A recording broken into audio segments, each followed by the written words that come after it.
നമ്മൾ ഒരുപാട് വിഷയങ്ങൾ പറഞ്ഞു. അപ്പോ അശുദ്ധി രണ്ട് വിധമാണ് ഉള്ളത്. ചെറിയ അശുദ്ധിയും വലിയ അശുദ്ധിയും. ചെറിയ അശുദ്ധിയിൽ നിന്ന് ശുദ്ധിയാവാൻ നമ്മൾ പറഞ്ഞു വുളൂ ചെയ്യണം. വലിയ അശുദ്ധിക്കാരനാണോ ശുദ്ധിയാവണമെങ്കിൽ അവൻ കുളിക്കുകയും വേണം. ഈ വിഷയം നമ്മൾ പറഞ്ഞു. അപ്പോ നമ്മൾ ശുദ്ധിയാക്കാൻ ഉപയോഗിക്കുന്ന വെള്ളം, അതിന് വെള്ളം ആവശ്യമാണല്ലോ. ശുദ്ധിയാക്കാൻ വെള്ളം ആവശ്യമാണ്. വെള്ളം 3 ഇനങ്ങളാണ്. ഒന്ന് തുഹൂറ്, ഒന്ന് ത്വാഹിറ്, മുത്തനജ്ജിസ്, അതുപോലെ തന്നെ മുസ്തഅമൽ. ഇങ്ങനെ വെള്ളം പല വിധത്തിലുണ്ട്. തുഹൂറായ വെള്ളമാണ് നമ്മൾ വുളൂ ചെയ്യാൻ ഉപയോഗിക്കേണ്ടത്. തുഹൂറായ വെള്ളം എന്ന് പറയുമ്പോൾ തനിയെ ശുദ്ധിയുള്ളതാണ്. മറ്റൊന്നിനെ ശുദ്ധിയാക്കാൻ കഴിവുള്ള വെള്ളം, അതിനാണ് നമ്മൾ തുഹൂറ് എന്ന് പറയുന്നത്. അപ്പൊ തുഹൂറായ വെള്ളമാണെങ്കിൽ അതിന് വെള്ളം, സാധാരണ നമ്മൾ വെള്ളം എന്ന് പറയുന്ന ആ വെള്ളം അത് ശുദ്ധിയുള്ള വെള്ളമാണെങ്കിൽ അതിൽ തുഹൂറ് എന്നാണ് അതിന്റെ പേര് പറയുന്നത്. മറ്റൊന്ന് ത്വാഹിറായ വെള്ളം. ത്വാഹിറായ വെള്ളം ശുദ്ധിയുള്ള വെള്ളം തന്നെയാണ്. പക്ഷേ അത് മറ്റൊന്നിനെ നമുക്ക് എന്താക്കാൻ പറ്റൂല, ശുദ്ധിയാക്കാൻ ഉപയോഗിക്കാൻ പറ്റൂല. ഉദാഹരണം തേങ്ങ വെള്ളം, അതുപോലെ തന്നെ കഞ്ഞിവെള്ളം. ഈ കഞ്ഞിവെള്ളം കൊണ്ടോ തേങ്ങ വെള്ളം കൊണ്ടോ മറ്റൊന്നിനെ നമുക്ക് ശുദ്ധിയാക്കാൻ പറ്റൂല. അത് ത്വാഹിറാണ്, അത് ശുദ്ധിയുള്ളതാണ്. പക്ഷെ മറ്റൊന്നിനെ ശുദ്ധിയാക്കാൻ പറ്റൂല. അതുകൊണ്ട് വുളൂ ചെയ്താൽ വുളൂ സഹീഹാവുകയും ഇല്ല. മറ്റൊന്ന് നമ്മൾ പറഞ്ഞു മുത്തനജ്ജിസ്. മുത്തനജ്ജിസ് എന്ന് പറഞ്ഞാൽ നജിസ് കലർന്ന വെള്ളം, അതിനാണല്ലോ മുത്തനജ്ജിസ് എന്ന് പറയാം. അപ്പൊ ശുദ്ധിയില്ലാത്ത വെള്ളമായത് കൊണ്ട് തന്നെ അതിനെ മറ്റൊന്നിനെ ശുദ്ധിയാക്കാനും ആ വെള്ളത്തിന് കഴിയൂല.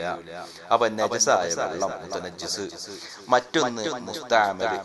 മുസ്തഅമലായ വെള്ളം എന്ന് പറഞ്ഞാൽ നാം ഫറളിൽ ഉപയോഗിച്ച വെള്ളം, അതിനാണ് ഉപയോഗിക്കപ്പെട്ട ആ വെള്ളത്തിനാണ് മുസ്തഅമൽ എന്ന് പറയുക. അപ്പോ ഇനി ഒരാള് മുസ്തഅമലായ കുറെ വെള്ളം ഒരുമിച്ച് കൂട്ടി, മുസ്തഅമലായ വെള്ളം കുറെ ആളുകൾ ഇങ്ങനെ ഊതുണ്ടാക്കിയ വെള്ളം ഒരുമിച്ച് കൂട്ടിയിട്ട് അത് 2 കുല്ലത്ത് വെള്ളമുണ്ടെങ്കിൽ ഏകദേശം 200 ലിറ്റർ വെള്ളം ഉണ്ട്. ആ വെള്ളത്തിന് നിറമോ മണമോ രുചിയോ ഒന്നും വ്യത്യാസമില്ല. എന്നാൽ അത് നമുക്ക് വീണ്ടും വുളൂ എടുക്കാൻ നമുക്ക് ഉപയോഗിക്കാം, വുളൂ ചെയ്യാൻ നമുക്ക് ഉപയോഗിക്കാം. കാരണം അത് ശുദ്ധിയായി.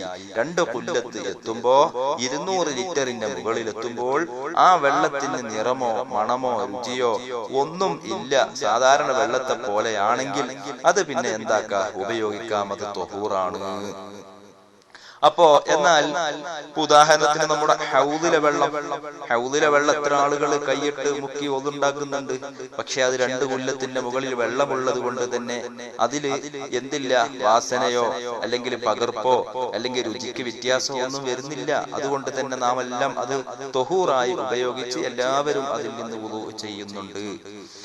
എന്നാൽ ഇനി 2 കുല്ലത്തിന്റെ താഴെയുള്ള വെള്ളത്തിൽ നജിസ് ചേർന്നാൽ മാറ്റമൊന്നും ഉണ്ടായിട്ടില്ല. 2 കുല്ലത്തെ വെള്ളം അതായത് 200 ലിറ്റർ വെള്ളം തികഞ്ഞിട്ടില്ല. അതിൽ നജിസ് കലർന്നാൽ ആ വെള്ളം നമുക്ക് എന്താക്കാൻ പറ്റുമോ, ഉതുണ്ടാക്കാൻ പറ്റുമോ? ഇല്ല. കാരണം അത് നജിസിന്റെ രുചിയോ മണവോ ഒന്നും തന്നെ ഇല്ലെങ്കിലും അത് നജിസാണ്. അതേ സമയത്ത് നാം ഈ ഉപയോഗിക്കുന്ന വെള്ളം 2 കുല്ലത്തെ വെള്ളം കൂടുതലുണ്ടെങ്കിൽ അതിൽ ഇതുപോലെയുള്ള കലർപ്പോ രുചിയോ മണമോ ഒന്നും വ്യത്യാസമൊന്നും ഇല്ലെങ്കിൽ അത് നമുക്ക് ഉപയോഗിക്കാവുന്നതാണ്. ഇനി നമ്മൾ പ്രത്യേകമായി ശ്രദ്ധിക്കേണ്ട മറ്റൊന്ന്, നമ്മളിപ്പോ വെള്ളം ഉപയോഗിക്കുന്ന വിഷയം പറഞ്ഞു. ചെറിയ അശുദ്ധിയെ കുറിച്ചും വലിയ അശുദ്ധിയെ കുറിച്ചും നമ്മൾ പറഞ്ഞു. അപ്പൊ ഇനി ചെറിയ അശുദ്ധി, അതായത് ചെറിയ അശുദ്ധിയിൽ നിന്ന് ശുദ്ധിയാകാൻ നമ്മൾ എന്താണ് ചെയ്യേണ്ടത് എന്ന് നമ്മൾ പറഞ്ഞു. വുളൂ ചെയ്യണം. വുളൂ എന്ന് പറയുന്നത് ബഹുമാനപ്പെട്ട നബിയുനാ മുഹമ്മദുർ റസൂലുള്ളാഹി സല്ലല്ലാഹു അലൈഹി വസല്ലമ തങ്ങൾ ആ വുളൂഇന്റെ ശ്രേഷ്ഠതകൾ വിവരിച്ച ഹദീസുകൾ തന്നെ നമ്മുടെ മുന്നിൽ കാണാം. അള്ളാന്റെ റസൂല് പറഞ്ഞു, ഇന്ന ഉമ്മത്തി യുദ്ഔന യൗമൽ ഖിയാമത്തി ഉർറൻ മുഅജ്ജലീന. മിൻ ആസാരിൽ വുളൂ ചെയ്യുന്ന ആളുകളുടെ മുഖവും കൈകാലുകളും പ്രകാശിക്കുന്നവരായിട്ട് അവർ അന്ത്യനാളിൽ അവരെ കാണപ്പെടുമെന്ന് നബിയുനാ മുഹമ്മദുർ റസൂലുള്ളാഹി. അപ്പം വുളൂ നിത്യമാക്കുക, വുളൂ നിത്യമായി ഉള്ളവർ ഈമാനോടുകൂടെ മരിക്കൂ എന്നൊക്കെ ചില ഹദീസുകളിൽ കാണാം. അപ്പോ വുളൂ ഇല്ലാതെ, വുളൂ ഉണ്ടെങ്കിൽ ഒരുപാട് ശ്രേഷ്ഠതകൾ ഉണ്ട്. വുളൂ ഇല്ലാതെ നമ്മുടെ നിസ്കാരം വരെ സ്വീകരിക്കപ്പെടും. നമ്മുടെ ഒരുവിധം അമലുകൾ, അതായത് നിസ്കാരം വരെ സ്വീകരിക്കുകയില്ല. വുളൂ വുളൂ ഇല്ലാതെ നിസ്കാരം വരെ സഹിയാവുകയില്ല. മഹാന്യരായ നബിയുനാ മുഹമ്മദുർ റസൂലുള്ളാഹി സല്ലല്ലാഹു അലൈഹി വസല്ലം തങ്ങളുടെ ഹദീസ് കാണാം. ലാ യഖ്ബലുല്ലാഹു സ്വലാത അഹദികും ഇദാ അഹ്ദസ ഹത്താ യതവല്ലഅ. നിങ്ങൾ അശുദ്ധി വുളൂ ഇല്ലാതെ ഒരുത്തന്റെയും നിസ്കാരം സ്വീകരിക്കപ്പെടുകയില്ല.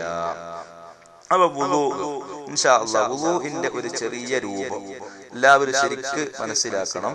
വുളൂഇന്റെ ഷർത്തുകൾ, അതിന്റെ ഫർളുകൾ, അതിന്റെ സുന്നത്തുകൾ, അതെല്ലാം നമ്മൾ ശരിക്ക് മനസ്സിലാക്കിയിരിക്കണം.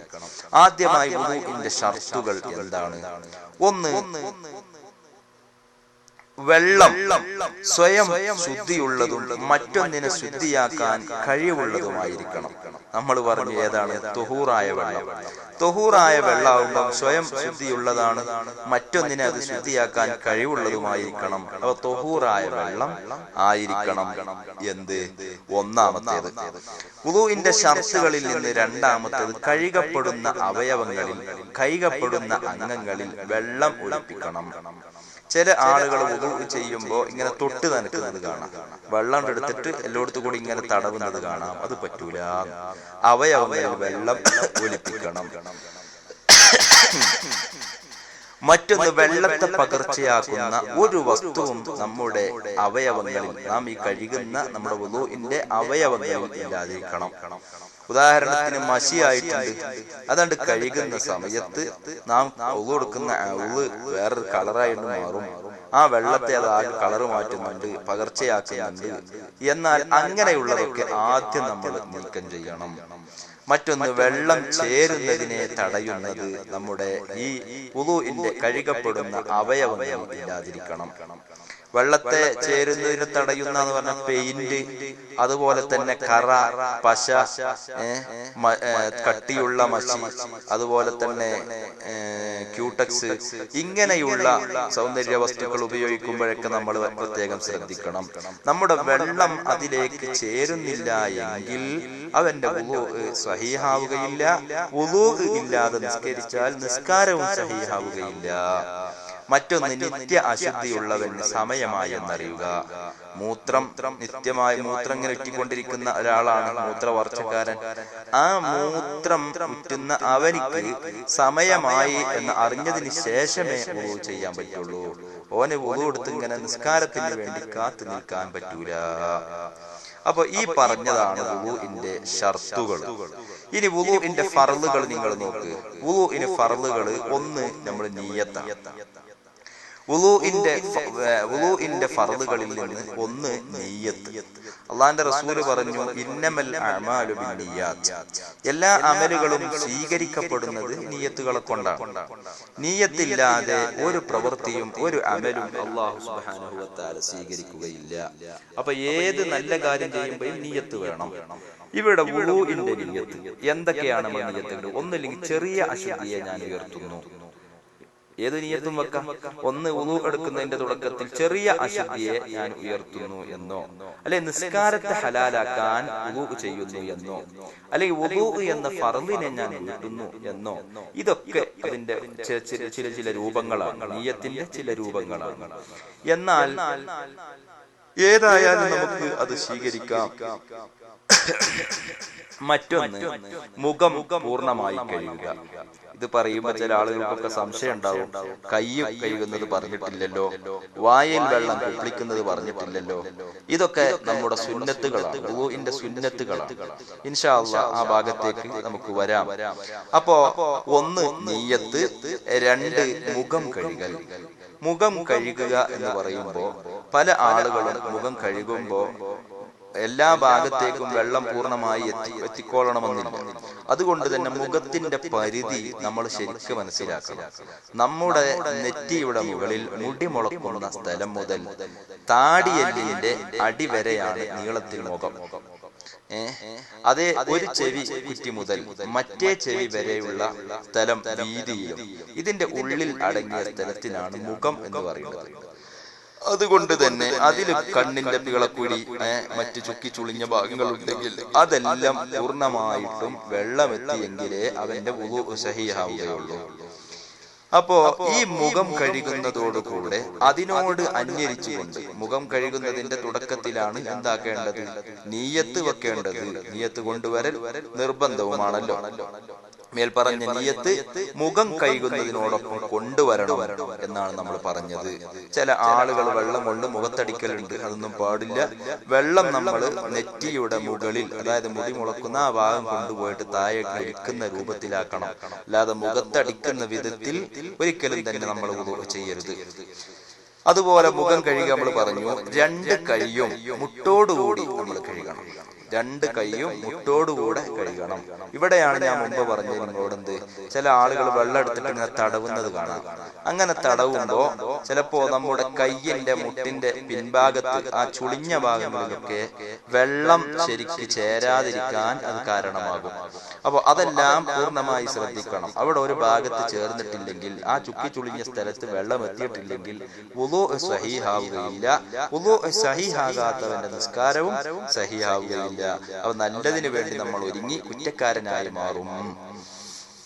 അപ്പോ ഒന്ന് നീയത്ത് പറഞ്ഞു, അതുപോലെ മുഖം കഴുകൽ പറഞ്ഞു, കൈ രണ്ടും മുട്ടോടുകൂടി കഴുകുക, തലയിൽ നിന്ന് അല്പം തടവുക. തലയിൽ നിന്ന് അല്പം തടവുക എന്ന് പറയുമ്പോ ചില ആളുകൾ മുടിയുടെ അടിഭാഗം മുടി അങ്ങ് തൂങ്ങിക്കിടക്കുന്നുണ്ടാകും. ആ തൂങ്ങിക്കിടക്കുന്ന ആ ഭാഗം തടവിയാൽ മതിയാവുകയില്ല. മറിച്ച് മുടി മുളക്കുന്ന ആ തലയുടെ പരിധി ഭാഗം, അതായത് മുടി മുളക്കുന്ന ആ പരിധിയിലുള്ള ആ ഭാഗം അവിടെ തന്നെ തടവണം. മറ്റൊന്ന്, ഇരു കാലുകളും ഞെരിയാണി ഉൾപ്പെടെ കഴുകണം. ഞെരിയാണി ഉൾപ്പെടെ കഴുകണം. അതുപോലെ ക്രമപ്രകാരം ചെയ്യുക. ഈ പറഞ്ഞതൊക്കെ ക്രമപ്രകാരം ചെയ്യണം. ക്രമപ്രകാരം എന്ന് പറഞ്ഞാൽ ഒരാള് ആദ്യം നിയത്ത് ചെയ്തു, പിന്നെ കൈകാലുകൾ, പിന്നെ കൈ രണ്ടും മുട്ടോട് കൂടെ കഴുകി, പിന്നെ നമ്മളെ മുഖം കഴുകി, പിന്നെ കാല് കഴുകി, പിന്നെ തലയിൽ നിന്ന് അല്പം തടവി. ഇങ്ങനെ പറ്റില്ല. മറിച്ച് ഇതിൽ പറഞ്ഞതുപോലെ ആദ്യം നമ്മൾ നിയത്ത്, പിന്നെ നമ്മുടെ മുഖം കഴുകുക, അതുപോലെ തന്നെ കൈ രണ്ടും മുട്ടോട് കൂടെ കഴുകുക, തലയിൽ നിന്ന് അല്പം തടവുക, കാല് നെരിയാണി ഉൾപ്പെടെ കഴുകുക. ഇതാണ്. അപ്പോ നമ്മൾ ഇതിന്റെ ഇടയിൽ ഒരുപാട് കാര്യങ്ങൾ വിട്ടുപോയിട്ടുണ്ട്. കഴുകുന്ന വിഷയം നമ്മളിവിടെ പ്രതിപാദിച്ചിട്ടില്ല. അതുപോലെ തന്നെ വായയിൽ വെള്ളം കുളിക്കുക, മൂക്കിൽ വെള്ളം കയറ്റിച്ചീറ്റുക, ഇങ്ങനെ വുളൂഇന്റെ സുന്നത്തുകൾ നമ്മൾ ഒഴിവാക്കിക്കൊണ്ടാണ് ഇതുവരെ പറഞ്ഞിട്ടുള്ളത്. വുളൂഇന്റെ പൂർണ്ണ രൂപം എന്ന് പറയുന്നത് തന്നെ വുളൂഇന്റെ സുന്നത്തുകൾ കൂടെ നമ്മൾ മുറുകെ പിടിക്കുമ്പോഴേ അതിന്റെ പൂർണ്ണ രൂപമാവുന്നുള്ളൂ. എന്തിനാണ് നമ്മൾ സുന്നത്തുകൾ എടുക്കുന്നത്? ആ സുന്നത്തുകൾ നമ്മുടെ ഫറളുകളിൽ വന്ന അപാകതകൾ പരിഹരിക്കുന്നതിന്, ആ വുളൂഇന്റെ പരിപൂർണ ശ്രേഷ്ഠതയും മഹത്വവും കരസ്ഥമാക്കാനും ആ സുന്നത്തുകൾ ഉണ്ടാവേണ്ടതുണ്ട്. അതുകൊണ്ട് സുന്നത്തിനെ നമ്മൾ പ്രത്യേകം പരിഗണിക്കണം. ആദ്യമായി നമ്മൾ ചെയ്യേണ്ടത്, വുളൂ എടുക്കാൻ തുടങ്ങുന്നതിന്റെ മുമ്പ് നമ്മൾ കിബിലയിലേക്ക് മുന്നിട്ടിരിക്കണം. കിബിലയുടെ ഭാഗത്തേക്ക് നമ്മൾ തിരിഞ്ഞുകൊണ്ടായിരിക്കണം നിൽക്കേണ്ടത്. വുളൂ ചെയ്യുന്നതിന്റെ മുമ്പ് അഊദു ബില്ലാഹി മിനശ് ശൈത്വാനിർ റജീം, അതുപോലെ തന്നെ ബിസ്മില്ലാഹിർ റഹ്മാനിർ റഹീം എന്ന് ചെല്ലൽ പ്രത്യേകം സുന്നത്താണ്. അങ്ങനെ ബിസ്മില്ലാഹിർ റഹ്മാനിർ റഹീം എന്ന് ചെല്ലിയതിന് ശേഷം ഇരു കൈകളും നമ്മൾ എന്താക്കണം? ഒപ്പം കഴുകണം. നമ്മുടെ മുൻകൈ നമ്മൾ ഒപ്പം കഴുകണം. അത് കഴിഞ്ഞ് മിസ്വാക്ക് ചെയ്യണം. ഇതൊന്നും നമ്മൾ വുളൂ വിശദീകരിച്ച സമയത്ത് പറഞ്ഞിട്ടില്ല. ഇത് വുളൂഇന്റെ സുന്നത്തുകളാണ്. അപ്പം മിസ്വാക്ക് ചെയ്യണം. മിസ്വാക്ക് ചെയ്യുന്ന സമയത്ത് അതിൽ മഹാന്യരായ നബി സല്ലല്ലാഹു അലൈഹി വസല്ലം തങ്ങളുടെ ഹദീസ് കാണാം. മിസ്വാക്ക് ചെയ്യൽ അത് വായ ശുദ്ധീകരിക്കുന്നതും നമ്മുടെ വായ ശുദ്ധിയാകുന്നതും അതിനോട് കൂടെ അള്ളാഹുവിന്റെ പ്രീതി കരസ്ഥമാക്കാനും അത് കാരണമാകുന്നു എന്ന് ഹദീസുകളിൽ കാണാം.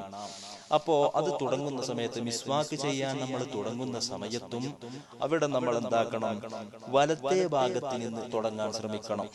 നമ്മൾ വായിൽ വെള്ളം കുപ്പിളിച്ച് ആ കുപ്പിളിക്കുന്ന സമയത്ത്, നാം തുപ്പുന്ന സമയത്ത് അത് ഇടത്തേ ഭാഗത്തേക്ക് തുപ്പാൻ പ്രത്യേകം ശ്രദ്ധിക്കണമെന്ന് ഓർമ്മപ്പെടുത്തുന്നു. അങ്ങനെ മിസ്വാക്ക് ചെയ്യുക, വായയിൽ വെള്ളം കുപ്പിക്കുക, മൂക്കിൽ വെള്ളം കയറ്റി ചീറ്റുക. ഇത് കഴിഞ്ഞ് നമ്മൾ മുമ്പ് പറഞ്ഞു തലയിൽ നിന്ന് അല്പം തടവുക. എന്നാൽ തല മുഴുവനും തടവൽ പ്രത്യേകം സുന്നത്താണ്. എങ്ങനെ? നമ്മളിങ്ങനെ കൈ മുൻഭാഗത്തേക്ക്, അതായത് രണ്ട് ചെവിക്കുറ്റിയിലേക്ക് തള്ളവിരൽ ചേർത്തി വെച്ച് ഈ കൈ മുൻഭാഗത്ത് നിന്ന് അങ്ങ് നടത്തി പിൻഭാഗം വരെ, അവിടുന്ന് ഇങ്ങോട്ടും അങ്ങോട്ടും ഇങ്ങോട്ടും നടത്തുക. ഇത് ഇങ്ങനെ പൂർണ്ണമായിട്ട് തല തടവലും സുന്നത്താണ്. അതുപോലെ ചെവി രണ്ടും തടവുക. മറ്റൊരു കാര്യം, അവയവങ്ങൾ നമ്മൾ എന്താകണം, കഴുകുന്ന സമയത്ത് എപ്പോഴും വലത്തേതിനെ നമ്മൾ മുന്തിക്കാൻ ശ്രമിക്കണം. നമ്മൾ വുളൂ ചെയ്യുന്ന സമയത്ത് നാം അത് അവയവങ്ങൾ കഴുകുന്ന സമയത്തും വലത്തേതിനെ മുന്തിക്കുക. നമ്മളിപ്പോ കൈ മുട്ടോടുകൂടെ കഴുകുന്നു, ആ സമയത്തൊക്കെ വലത്തേതിനെ മുന്തിക്കണം. കാല് കഴുകുന്ന സമയത്ത് വലത്തേതിനെ നമ്മൾ മുന്തിക്കണം. അങ്ങനെ വലത്തേതിന് ഒരു പരിഗണന നമ്മൾ കൊടുക്കണം. തിങ്ങിയ താടിയുള്ള ആളുകൾ ഉണ്ടാകും, അത് നമ്മൾ എന്താകണം, തിക്ക കറ്റി കഴുകൽ സുന്നത്താണ്. അതുപോലെ തന്നെ തേച്ച് ഉരച്ച് കഴുകലും, നമ്മളെ കയ്യിലൊക്കെ എന്തെങ്കിലുമൊക്കെ ഉണ്ടെങ്കിൽ വുളൂ ചെയ്യുന്ന സമയത്ത് അവയവങ്ങൾ ഇങ്ങനെ തേച്ചൊന്ന് ഉരച്ച് കഴുകലും സുന്നത്താണ്. ഇങ്ങനെ എല്ലാ കർമ്മങ്ങളും 3 പ്രാവശ്യമാക്കൽ പ്രത്യേകം സുന്നത്താണ്. അതായത് ഫർള് വീടാൻ വേണ്ടുന്നത് പോലെ ഒറ്റ പ്രാവശ്യം നമ്മൾ മുമ്പ് വിവരിച്ചതുപോലെ മുഖം, അതുപോലെ തന്നെ മുഖം കഴുകലും, അതുപോലെ 2 കൈ മുട്ടോടുകൂടെ കഴുകുക, തലയിൽ നിന്ന് അല്പം തടവുക, കാല് കഴുകുക, ഇതൊക്കെ ഓരോ പ്രാവശ്യമാക്കിയാൽ തന്നെ ഫർള് വീടുമെങ്കിലും അത് 3 പ്രാവശ്യമാക്കൽ പ്രത്യേകം സുന്നത്താണ്. അപ്പം ഈ കാര്യങ്ങൾ നമ്മൾ പ്രത്യേകം പരിഗണിക്കേണ്ടതാണ്. അത് കഴിഞ്ഞ് നാം എന്താക്കണം, വുളൂ എടുത്ത് കഴിഞ്ഞതിന് ശേഷം നാം ഖിബിലയുടെ ഭാഗത്തേക്ക് തിരിഞ്ഞു നിൽക്കണം. എന്നിട്ട് 2 കൈയും കണ്ണും മേൽപോട്ടുയർത്തി നമ്മൾ വുളൂഇന്റെ ദുആ അത് പ്രത്യേകം നമ്മൾ ശ്രദ്ധിക്കേണ്ടതാണ്. അത് നമ്മൾ ജീവിതത്തിൽ പതിവാക്കി കഴിഞ്ഞാൽ അല്ലാഹുമ്മ ജഅൽനി മിനൽ തവ്വാബീന വജഅൽനി മിനൽ മുതത്വഹിരീന വജഅൽനി മിൻ ഇബാദിക സ്വാലിഹീൻ സുബ്ഹാനകല്ലാഹുമ്മ വബിഹംദിക അശ്ഹദു അൻ ലാ ഇലാഹ ഇല്ലാ അൻത അസ്തഗ്ഫിറുക വഅതൂബു ഇലൈക് എന്ന ആ ദുആ നമ്മൾ വുളൂഇന് ശേഷം പതിവാക്കി കഴിഞ്ഞാൽ ഹബീബ് നബി മുഹമ്മദ് റസൂലുള്ളാഹി സ്വല്ലല്ലാഹു അലൈഹി വസല്ലമ തങ്ങൾ പറയുന്നു, വുളൂഇന് ശേഷം ഈ പ്രാർത്ഥന നടത്തി കഴിഞ്ഞാൽ അവന് സ്വർഗ്ഗത്തിന്റെ 8 കവാടങ്ങൾ അവനിക്ക് വേണ്ടി തുറക്കപ്പെടുന്നതാണ്. അതിൽ ഏതിനാണോ ഏതിലൂടെയും അവൻ ഏത് വാതിലൂടെ പ്രവേശിക്കാനാണ് ഉദ്ദേശിക്കുന്നതെങ്കിൽ ആ വാതിലിലൂടെ അവനിക്ക് പ്രവേശിക്കാം എന്ന് മഹാന്യരായ നബി മുഹമ്മദ് റസൂലുള്ളാഹി സ്വല്ലല്ലാഹു അലൈഹി വസല്ലമ തങ്ങളുടെ ഹദീസിൽ കാണാം. അപ്പോ ഇതുപോലെയുള്ള ഒരുപാട് ശ്രേഷ്ഠതകൾ, ഇനി വുളൂ മുറിയുന്ന കാര്യങ്ങൾ പറയാനുണ്ട്. വുളൂ ഏതെല്ലാം വിധത്തിലാണ് മുറിയുക എന്ന വിഷയം ഇൻഷാ അല്ലാഹ് നമുക്ക്